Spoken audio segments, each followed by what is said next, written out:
Hi, guys, and welcome back to the Lazy Girls Kitchen. If you are new, I'm Maggie, and welcome. Today, we are going to be making a chocolate cream pie. This is so delicious, so easy. It's simple, but it just everything together just works perfectly.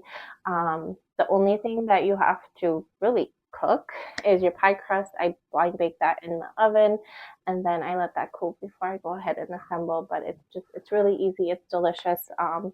Yeah, give yourself a little treat. A little chocolate cream pie never hurt anyone. So hope you guys enjoy. Bye.